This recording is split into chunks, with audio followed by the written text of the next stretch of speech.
Let's talk tiebreakers. Who do the Pacers care about in the standings, and how are they doing in the tiebreaker department when it comes to chasing a play-in or postseason berth? We'll get to all the Eastern Conference teams, plus Pacers-Spurs tonight. Noah Magaro-George from AirAlamo will join us to talk Pacers-Spurs. Lots to get to on today's Locked On Pacers podcast. You are Locked On Pacers, your daily Indiana Pacers podcast, part of the Locked On Podcast Network, your team every day.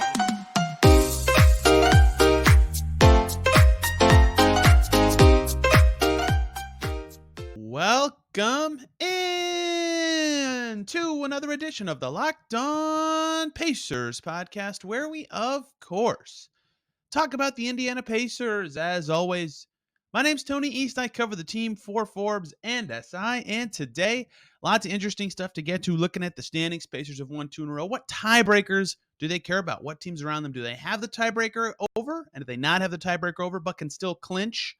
And a lot of other factors involved there. And then we'll talk Pacers-Spurs to close today's show. Noah Magaro-George will join us from AirAlamo to talk all things Spurs ahead of tonight's game. Pacers and Spurs, very different situations from when they played the first time earlier in the season. But before we get to any of that, we have to start on a much different note, because longtime Pacers media relations director David Benner passed away on Wednesday. The Pacers shared it and announced it. That's just terribly sad news. Benner retired at the end of the 2021-22 season, and I would just like to offer my thoughts to the family and friends of David Benner, because he was, he touched everybody he knew and met in such a joyous way. He was so nice and helpful for me when my first practice, some wide-eyed, immature 20-something that didn't know what I was doing. He was so helpful every step of the way, and always was serious at the right times and jovial at the right times. And he was with the franchise since 1994. For many of you listening, likely your entire lifetime. He is a face of and an icon in the Pacers franchise. The media workroom is named after him, and just an A-plus person and a franchise legend, right? If you know of the Pacers and the Reggie Miller finger wag pointing in his face celebration, that is David Benner, and a reason that he will always be remembered within the Pacers franchise. He was always helpful, kind, and witty to anyone that he spoke with, and he made others a priority. People from out of town, media members alike, whatever they were doing, and his own friends. He was always so selfless in that way. He will be dearly missed by many, and I think a lot of people who knew him well shared very solid thoughts about the impact that he had on others in the NBA and the franchise, starting with Tim Bontemps at ESPN, who said, Benner was such a kind guy and always took the time to make sure everything was okay whenever anyone came through Indy. That always meant a lot to me, especially when I was a young reporter getting started in my career. And I know many around the NBA feel the same way. And I echo those thoughts, as well as Mark Boyle, the Pacers radio voice, who said, when I broke into the NBA, Benny showed me the ropes and helped me avoid the hurdles and landmines that any newbie faces. He became a cherished friend, and we shared countless nights on the road during our travels. A wonderful man that leaves a void that will never be filled. Miles Turner chimed in as well, the longest standing Pacer, who said, this one cuts deep. DB was someone whose relationship I cherished from the moment I arrived in Indy. Little things like taking me to dinner or just sharing some friendly stories went such a long way for me. Reggie Miller, of course, chiming in on Instagram as well, and the Pacers chiming in several ways. Kevin Pritchard, for example, saying in a statement, it's difficult to put into words just what David Benner meant to the Indiana Pacers, the NBA, his family, and friends. He had an infectious personality and a wonderful sense of humor that was evident to anyone who was ever fortunate enough to meet him. And Herb Simon, the owner of the team, said, David embodied the very best of our organization. He was immensely talented, experienced, and humble, and his passion for our players and the Pacers organization made him beloved by the coaches and athletes with whom we worked. David meaningfully impacted countless people here and around the league, and he will be missed. We will continue to keep him and his family in our thoughts and prayers. Rest in peace to David Benner, a great guy who had such a positive impact on so many people, including the Pacers franchise as it is now. It's impossible to transition from that to talking about anything about a sport and basketball when a human life comes first. But I'll try my best to talk about tiebreakers for the Pacers. The playoffs in reach now, only 2 out of the play-in, a little bit behind Chicago for 11, distant themselves from the 13th seeded Magic with a win earlier this week. And the tiebreaker situation matters a great deal. It does every year. It impacts your seeding and impacts if you make the playoffs or not. So how do the Pacers fare in the tiebreaker situation with less than 20 games left of the season to go? Well, the way I chose the teams to discuss here is, first I said if the Pacers win all their games, what would their winning percentage be? And then if the teams had a better win percentage than that right now, I cut them out. That's the top 5 seeds in the East. I didn't think about the Knicks, the Cavs, the Bucks, the Celtics, or the 76ers. And I did the opposite. If the Pacers lose every game the rest of the way, what would their percentage be? And then do any teams have a lower winning percentage than that? That is the case. The Hornets and the Pistons do. So I rolled them out. Every other team I included in this exercise because the Pacers aren't going to go undefeated the rest of the way, but what is within the realm of possibility, and it's not like impossible anyway to just look at the standings and go, okay, yeah, they're 5, 6.5 back of the 6th seed. That's almost certainly not going to happen.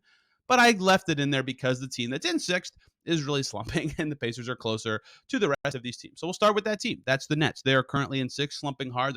They've won only 2 of their last 10 games. They traded away Kevin Durant, losers of 4 straight.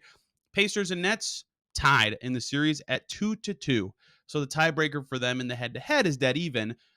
But we have to talk about what all the tiebreakers are as we progress down the list anyway. And I think here is a good place to talk about it. The first one is that head-to-head. Pacers and Nets are tied.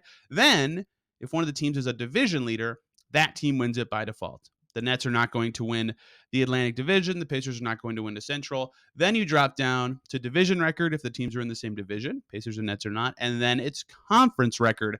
The Nets have a great conference record, but the Pacers also have a pretty good conference record. It's possible for the Pacers to catch them, and we'll talk more about that kind of stuff as we progress, but that one is hanging in the balance and depends on conference games. The second tiebreaker is the Heat right now at 7. That one is also 2-2 on the season, although this one is different because the Heat are in the Southeast Division, and that division stinks. That division is the Heat, the Hornets, the Magic, the Wizards, and the Hawks. Someone has to win it, and unfortunately for the Pacers, the Heat, the Hawks, and the Wizards are again, it's maybe a little unreasonable to think the Pacers could catch the Heat or even maybe the Hawks, but it's possible. And one of those teams, maybe the Wizards even, will win the Southeast Division. And that team will likely, if it's the Heat especially, have the tiebreaker over the Pacers because of that. So the Pacers will hope that the Heat do not win the division. And we'll talk about the Wizards and the Hawks as we progress. But the Pacers, specifically for tiebreaker purposes, will hope a specific one of those teams actually wins the Southeast Division. But as it stands right now, the Heat would have the tiebreaker over the Pacers because of that. But it's not impossible that that changes because of the next team, the 8th team in the East right now, the Atlanta Hawks. They have a new coach. They're a little bit better, although they lost their first game with Quinn Snyder. Pacers and Hawks are 1-1 against each other this season, and there's one game to go. And that's why the Pacers would like the Hawks to win the Southeast Division, because if the Pacers beat the Hawks in that one remaining game, even if the Hawks win the division, the Pacers, by virtue of head-to-head, would have the tiebreaker, which means that that is the only way the Pacers would get the advantage over the division champ in that situation. So the Pacers would like to beat the Hawks in that third game because that is the tiebreaker for them right there. That game is really important, March 25th. Remember it as it approaches in 3 weeks for tiebreaker purposes, because if the Hawks win the division, even if they lose the head-to-head with the Pacers will get that win in the tiebreaker. The Raptors are rolling. They've won 8 of their last 10. Having a real center has significantly helped them. Doesn't matter, though. Pacers already beat them twice. They only played 3 times this year. Pacers have and will have, no matter what happens in that third game, the tiebreaker over the Toronto Raptors when the season comes to an end. That one's easy. The Wizards, currently in 10th, and the team the Pacers maybe care about the most reasonable team for them to catch for play-in, playoff positioning, whatever. That is 2-2. That one is done. That is tied up in the head-to-head. So that slides down to the next rank of this, and that's where the division thing comes into play again. If a crazy situation happens where the Wizards win the division, but it's still like a 10-seed situation, the Wizards would get it because the teams are tied 2-2. If they don't win the division, then that's when it drops down to conference record. And we'll get to conference record at the end, because I think there's a big point to make there that involves every single team, and I don't want to ruin it on an individual matchup. The 11th seed, the team right in front of the Pacers, is the Bulls, who are really inconsistent but have some good players at their best. Currently, the Pacers lead 2-1 over the Bulls with 1 game to go against Chicago. And Chicago's in a very unique position when you talk about tiebreakers with the Pacers, because if the Bulls win that last game and it's 2-2, the tiebreaker then becomes not conference record, but division record. And the Pacers are currently 4-5 against the Central Division, although they have games upcoming against the Cavs, who they've already beaten. They have 3 more against Detroit, that Bulls game, and 2 more against the Bucks. They can win a significant number of those, but take into account The Bulls are currently 6-7, and if they beat the Pacers and require the Central Division to be the tiebreaker, they would have 7 wins. So the Pacers would have to hope the Bulls lose some division games, and the Pacers would have to clean up in those to win that tiebreaker. The easiest way is for the Pacers to just beat the Bulls. That game is on Sunday. If they win that game, that would help them significantly for tiebreaker situations down the stretch of the season. The last team to care about is actually behind the Pacers. It's the Orlando Magic. Again, the Southeast Division kind of comes into play here. I don't actually know if it's possible for the Magic to win the division and be tied with the Pacers and for it to matter for playoff seeding, because that would mean 3 different teams are behind them, whatever. But the Magic, the Pacers won it. They won the season series 3-1. So the division does not even matter. So what you did, the big summary, I would say, is what you didn't just hear. The Pacers have not lost a tiebreaker to any team on this list. And it's possible that the only tiebreaker they actually lose in this entire list of teams is whoever wins the Southeast Division, whether that's the Heat, the Hawks, or the Wizards. If they beat the Hawks and then the Hawks win, it's possible for the Pacers to win every tiebreaker on this list because of how this goes. So beyond the head-to-head, the next one is division record, which only matters for the Bulls. If the Pacers beat them, that won't matter. And then after that, it's conference record. And of the teams that we've talked about today, only 3 of them have a winning record as of right this second against the East. And that's the Nets, who are slumping tremendously, the Bulls at 23-21, and the Pacers at 19-18. So if the Pacers continue to do well enough to the point that they are in the play-in, that means they played well down the stretch of the season. That likely means their record against the East will still be good. So as it stands, because the Pacers season has kind of been being crap against the West and doing okay against their division and doing well against the teams in this play-in mix, the tiebreaker situation for the Pacers looks very good right now.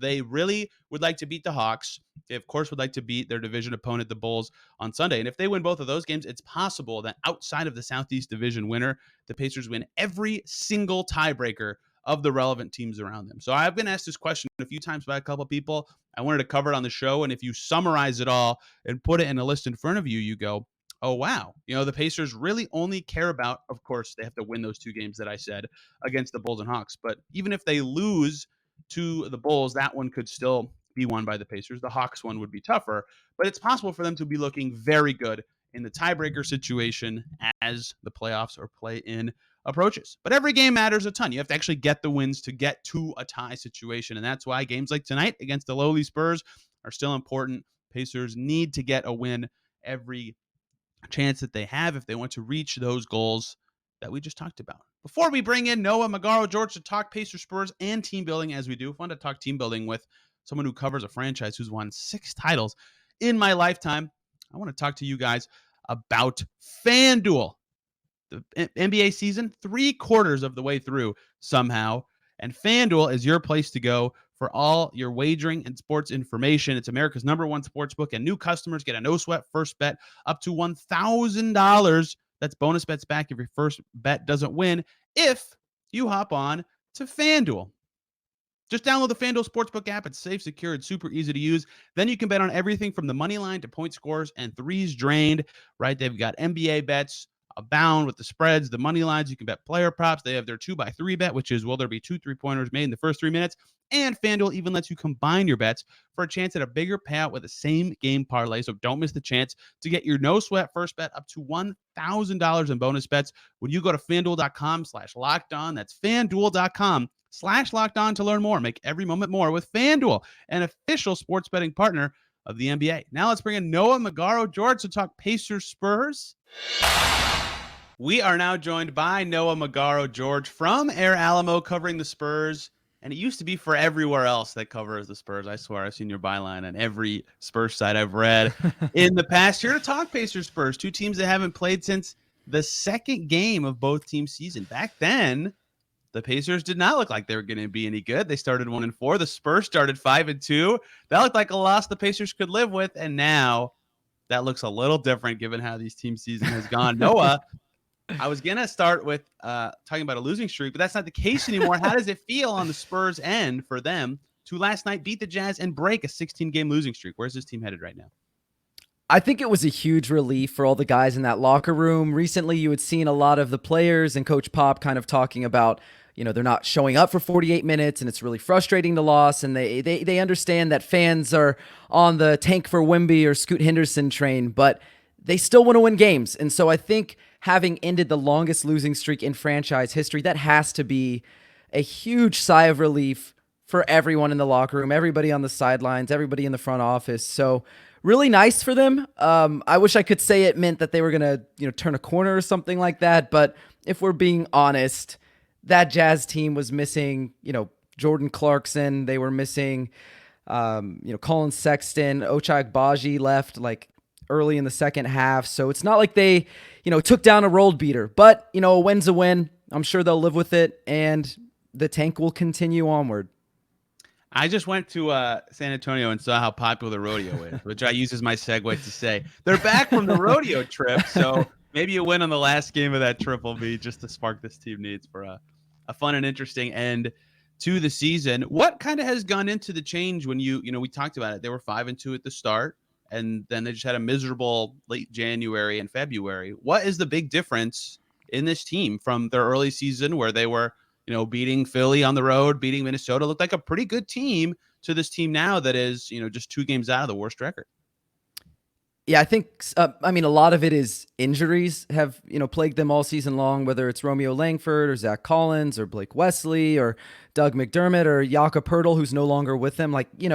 Injuries have been a huge part of it, but I would be lying to you if I said it wasn't luck. You look at the beginning of their schedule, through those first 7 games, they were shooting almost 50% on contested threes. They were shooting above 44% on wide open threes, and they were knocking down the 3 ball at a high rate. They were taking a franchise record, I think it was like 35 threes per game at that point. The volume has come down, the efficiency has gone way down, and defensively, they weren't good at the beginning of the season either, and it's only gotten worse. So if we're being honest, this team just got lucky at the beginning of the season. We've seen it from other teams where you may surprise a few teams that thought you were really bad and they come out and they're complacent and then they just can't catch up. That's what happened with a few of their early opponents. But as far as, what's different from the beginning to now, I would largely say it was luck. Yeah, it could be the case in such small samples. I remember a lot of people, I hate when this term is thrown around, but I actually noticed this a little bit when the Spurs played in Indy. We're like, yeah, it's like an effort thing. Like the Spurs are just coming out so hard, and all these teams are kind of like, it's the Spurs. And then when they went 5-2, everybody thought, okay, we got to try really hard to take down San Antonio, and that kind of changed the fortunes of their season. Specifically looking at this team as a basketball team, the way they play on the floor, what have they been doing well recently? What have they been doing poorly? And to the end that they've been doing things poorly, do you feel like the Pacers have a good structure to take advantage of those weaknesses the Spurs have? I'll start with the second question. Yeah, I think every team is pretty well equipped to beat the Spurs. As long as you have a functioning offense, you should do pretty well. I've noticed this season, obviously, that this is the youngest roster in franchise history. There's a lot of players who've never played with each other. There's a lot of guys who are, 19, 20, 21 years old, who it's their first or second year in the league. They're still adjusting to the speed of the league. They're still adjusting to the physicality, the athleticism, new terminology, new coaches. So, I'm not trying to make excuses for them, but certainly, I think they probably will be a better defensive team in maybe 1 or 2 years. But right now, it makes sense why they're so bad defensively. On the other end, I think they've actually, regardless of them having the 28th the 28th ranked offensive rating in the league, I think that they've shown a little bit more competency here. And I think a lot of it has to do with them running a motion offense. There's less of one guy controlling the ball like a DeJounte Murray or a DeMar DeRozan. There's not really that heliocentrism, and there's more of a, equal opportunity motion offense where, guys are cutting, guys are screening, guys are, diving, guys are, relocating, where, it's exactly what it sounds like. There's a lot of motion to the offense. There's a lot of moving pieces. Everybody's trying to work together.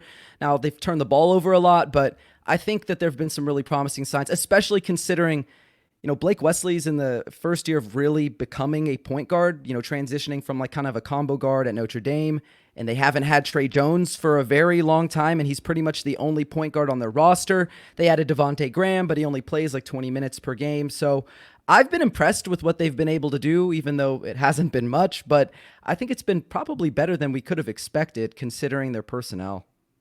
Yeah, when you get a lot of young guys in at the same time, it's not just learning how to play in the NBA, it's just learning how to play together. And that's such a big hurdle. So like when you have the early season when Trey Jones and McDermott and Poeltl and Keldon and all the guys are healthy, it's a little better. This is my outsider's perspective. But then when all of a sudden those guys are hurt or traded or whatever, Josh Richardson, I should have mentioned at the beginning, all of a sudden you're like, oh gosh, this is hard.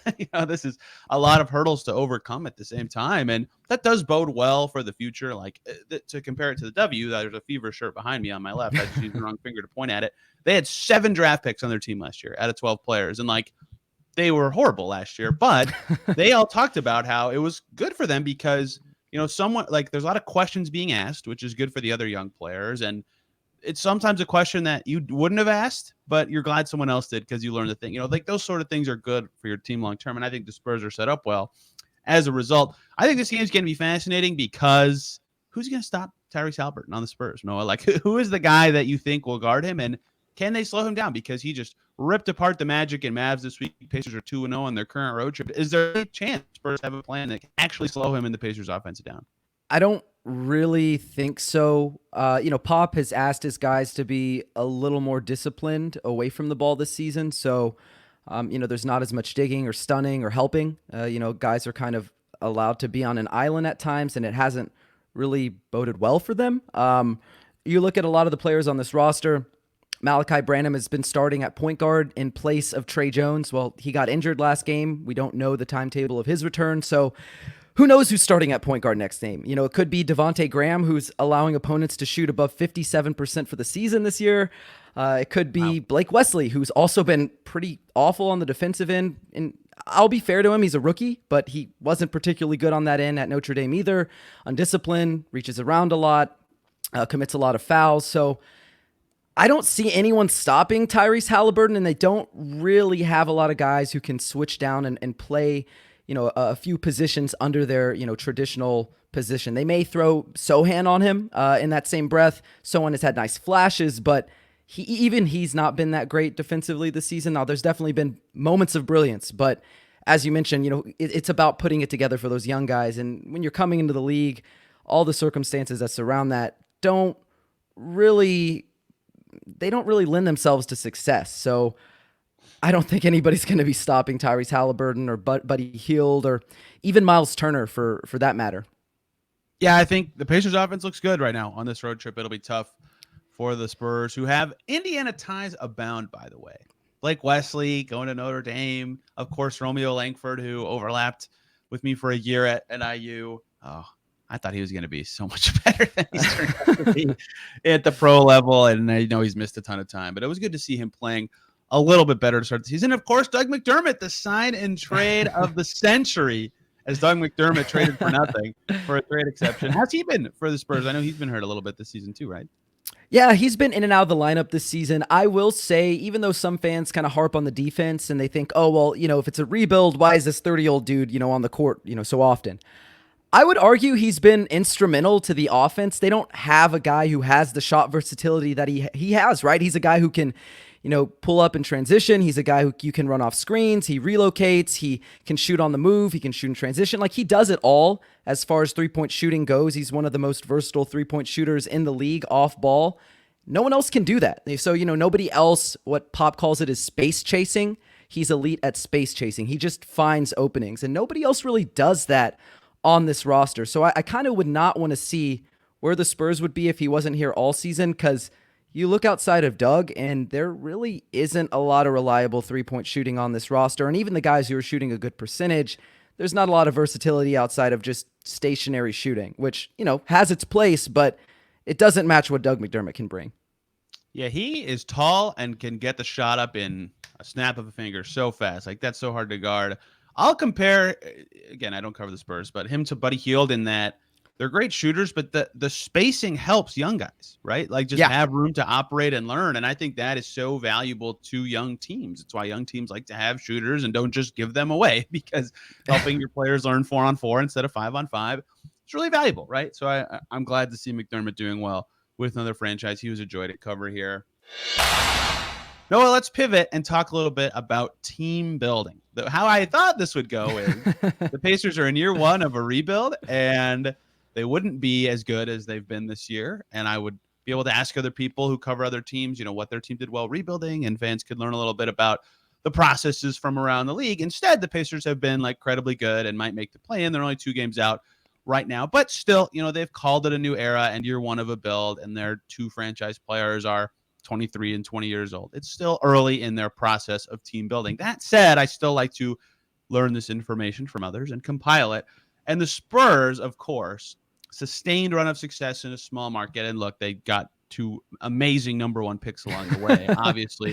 Yeah. And Pacers fans know how the Spurs got Kawhi Leonard. We don't have to rehash all that. But you don't just win by nailing the number one pick. You have to do a lot of other stuff along the way to make it happen. So you can do the whole Buford era. You could do the last great Spurs team. You could do this Spurs team. This can be as broad as you want, but in your eyes, covering the Spurs, what have they done well and poorly in team building in the past? And is it something that's replicatable by other franchises?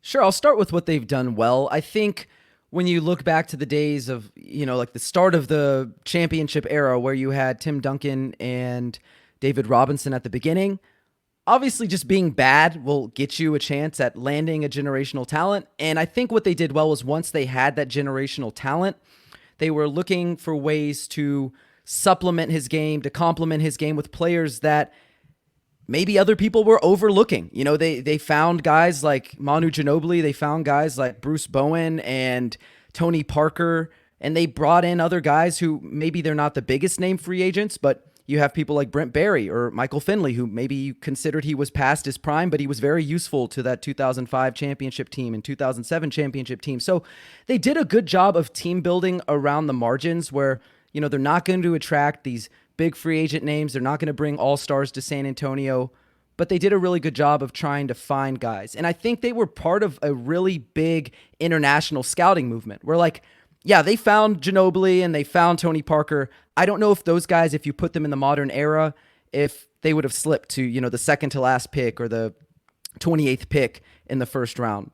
And I think they did a really good job of those things. Now, as far as what haven't they done well, I think they've had a really hard time looking themselves in the mirror and going, we're not what we used to be. We can't continue to operate like Tim Duncan is here. Because at times it felt like during the DeMar DeRozan and LaMarcus Aldridge era, you got to kind of see what they could do. They took Denver to a 7-game playoff series. They didn't really improve the next year. They weren't any better the next year, but they kept running it back and they kept doing, okay, well, we're this close to the plan. Might as well go for it. We're this close to the plan. We might as well go for it. And then they would lose in the first round of the play-in, and they would lose in the first round of the play-in, and nothing would happen, right? And look, I understand pursuing a playoff appearance, even if it means you're probably going to be a first-round exit. But I think it's really important to recognize that, the Raptors only finished 4 games ahead of the Spurs a few years ago, and they got Scotty Barnes. In that same breath, you also had teams like the Pistons and the Kings who only finished 4 and 5 games ahead of the Spurs a year ago. And I love Jeremy Sohan. We're not going to talk about Josh Primo, but the Spurs could have had, Keegan Murray. They could have had a Jaden Ivey. They could have had a Scotty Barnes instead of what they have today. And I just think they haven't been willing to be honest with where they are. And this summer, I think they did a good job of really taking a step back and going, man, we're kind of just running in place. So kudos to them for kind of starting a rebuild for real this time by moving on from DeJounte Murray and recognizing that he's more of a complimentary star than a true franchise piece. But they have a lot of building left to do, and a lot of that hinges on, are they going to land Wemby? Are they going to land Scoot? Because again, those lottery odds don't promise you anything, but they're definitely, they help you. The better your odds, the better your chances of getting somebody like that. So we'll see what happens, but they've got a while to go. It's not going to be a quick fix. Yeah, knowing when to pull the plug is pretty important and hard to do, quite frankly. The Pacers tried to switch coaches before they tried to pull the plug, right? They barely similar story, right? They barely made the plan. They had good talent. They had an all-star in Sabonis, and they said, okay, let's try this through Carlisle. And it only took a few months of that season to go, okay, let's tear it down. And the Spurs did it longer than that, right? Timing is so important. And I feel bad that I just started talking about the bad things the Spurs have done when they're one of the most storied franchises of my lifetime. But given that these teams are currently in the same spot, I think something they both did to be where they are right this second is they pulled the plug at maybe the last second of the right time, but they still did it at the right time, right? They to the Spurs' credit, at least, they traded Murray right after he was an all-star for the first time. Like, that's hard to do, but when you get the haul they did at the time they did, it's like, okay, you know what? This does make sense for us to ultimately do. As far as the good parts, that is what I've I've heard from a lot of teams that I've done this exercise with that I think is both very true and important, and also really hard, right? Like, Yeah. when I did this with a person who covers Denver, Ryan Blackburn, right? He said, they got Jokic, they figured out he's a beast, they got the identity, and now they've been trying to find those right pieces that complement his game and his style and the team's identity. And like, yes, that should be the goal for every team that has a generational talent, maybe a top 10 player ever like Tim Duncan, like Nikola Jokic. But it's really hard to find those guys, right? That's why they already have cycled through Monte Morris and Will Barton and are now on, some other pieces in the mix. The Spurs have done such a good job at finding those guys for years and years and years, whoever it was. Like, I remember right when I started covering the league, like no matter who the Spurs drafted, everybody just assumed it was like a hidden gem or a steal that fell because the Spurs just happened to get him. And that's still sort of the case. But that, that is because of their rep, finding these players that fit really well and important around the stars. And like, look no further than the Heatles, who the Spurs beat, for like, you need those guys. You need your Mike Millers, your Norris Coles.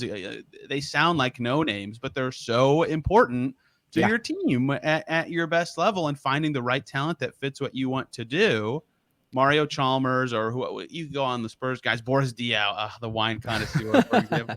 You need those guys, and finding them is really hard along the way because every team is trying to find them, right? And so finding the guy that not every team has found or is trying to find is exceedingly difficult. I'll be curious to compare the Spurs and Pacers steps in the coming years, because I kind of think, I don't know if both teams thought, no team goes into the year going, oh, we're going to be the worst team in the league, right? Like, that teams don't think that way. Yeah. But I think they both viewed this as year 1 or year 1.5, whatever, of their current building projects.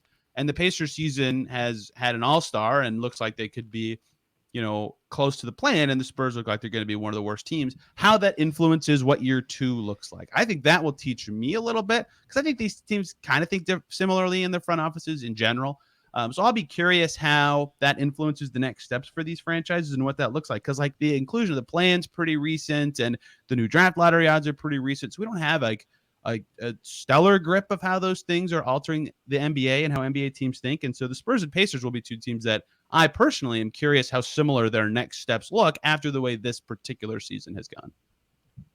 For sure. I do think that having Tyrese Halliburton, a guy who might be able to be that engine of a championship offense, that certainly helps. Whereas I think Devin Vassell is the closest approximate they have to someone who might have all-star talent. Like, I think the steps will probably look a lot different, just because if you're searching for the guy, that's much harder than, I think, finding those ancillary pieces. Not that that's easy either. Obviously, we've seen a lot of teams have that generational talent and they do nothing with it. But right. I think the steps will look a little bit different. But we'll see. We'll just have to see. Who knows who might emerge for the Spurs? Who knows if they land Wemby or Scoot? So it'll be a process for both teams, but I'm really excited to watch it play out for the Pacers, because I think they have a lot of really interesting pieces on their team outside of Halliburton, and honestly, I've had a lot of fun watching them. They're one of the teams that I watch outside of the Spurs on League Pass, so I'm rooting for them.